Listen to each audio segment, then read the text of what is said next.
ini didirikan oleh Dia Wijaya atau Raden Wijaya. Raden Wijaya ini memerintah pada tahun 1293 Masehi sampai 1309 Masehi dengan gelarnya Sri Kertarajasa Jayawardana atau nama lengkapnya Nararya Sang Ramawijaya Sri Kertarajasa Jayawardana. Nah, Kerajaan Majapahit ini berdiri setelah Kerajaan Singasari runtuh, yaitu pada 1292 Masehi. Kerajaan Singasari runtuh karena terjadi pemberontakan yang dilakukan oleh Gelang-Gelang Jaya Katuang. Nah, pada saat Kerajaan Singasari runtuh, cucu dari Raja Singasari yaitu Raden Wijaya meminta bantuan kepada Arya Wiraraja. Nah, seiring berjalannya waktu, desa Majapahit itu terus mengalami perkembangan. Bahkan Raden Wijaya itu berhasil menarik perhatian warga Tumapel dan Daha. Kehasilan itu membuat Raden Wijaya memimpin wilayah Majapahit dan Jawa. Nah, ia juga dinobatkan sebagai raja pada 10 November 1293 Masehi. Selanjutnya ada bangunan Kerajaan Majapahit. Bangunan Kerajaan Majapahit ada 4. Pertama ada Candi Tikus. Candi Tikus terletak di desa Bejong, Trowulan. Nah, yang kedua ada Candi Bajang Ratu. Candi Bajang Ratu atau Gapura Bajang Ratu adalah gapura terbesar Kerajaan Majapahit. Yang ketiga ada Candi Wringin Lawang. Candi Wringin Lawang atau Gapura Wringin Lawang terletak di desa Jati Pasar. Nah, yang keempat ada Candi Brahu. Candi Brahu terletak di desa Bejong, Trowulan, Mojokerto. Jadi di sini saya bakal ngasih tahu beberapa peninggalan pada masa Kerajaan Majapahit. Yang pertama ada Prasasti Buku Dadu, yang kedua ada Prasasti Sukamerta, yang ketiga ada Kitab Sitasoma, dan yang keempat ada Kitab Kartanegara.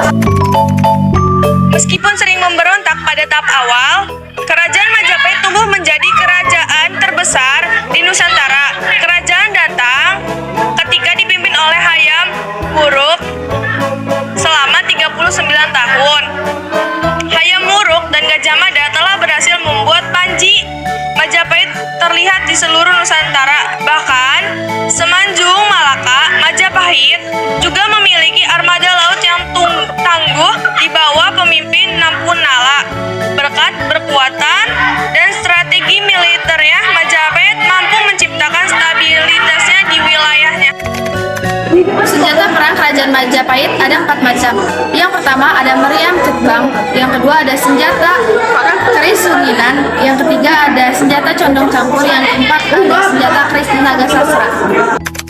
Kehidupan ekonomi Kerajaan Majapahit bisa dikatakan makmur karena Kerajaan Majapahit merupakan negara agraris dan negara perdagangan. Yang pertama, wilayah Majapahit merupakan daerah yang sangat cocok untuk kegiatan pertanian seperti tanaman padi.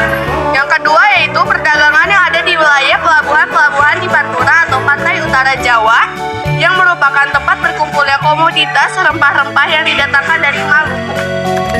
Tokoh penting Kerajaan Majapahit. Yang pertama ada Raden Wijaya, yang kedua ada Tribhuwana Tunggadewi. Nah, yang ketiga ada Wikrama Wardana, yang keempat ada Hayam Wuruk, yang kelima ada Jayanegara, dan yang keenam ada Rani Suhita. Ketika Prabu Hayam Wuruk memerintah, wilayah Kerajaan Majapahit pun semakin luas, yakni hingga mencapai Gurun, Sukun, Taliwung, Sapi Gunung Api, Seram, Hutan Kadali, Sasak, Batayan, Luwuk, Makassar, Buton, Kunir, Golian, Salayar, Sumba, Muar, Solor, Bima, Waridan, Ambon, Wanin, Seran, Timur, dan Dompo. Budaya masa Majapahit tersebut beragam, jumlahnya sebut saja tarian wayang beber, jatila, dan beberapa kesenian khas Majapahit hingga kini masih bertahan.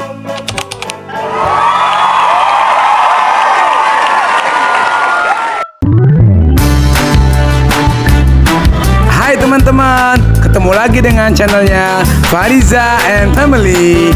Ikutin terus ya channel kami, banyak video-video menarik loh. Jangan lupa like, share, comment, and subscribe. Terima kasih.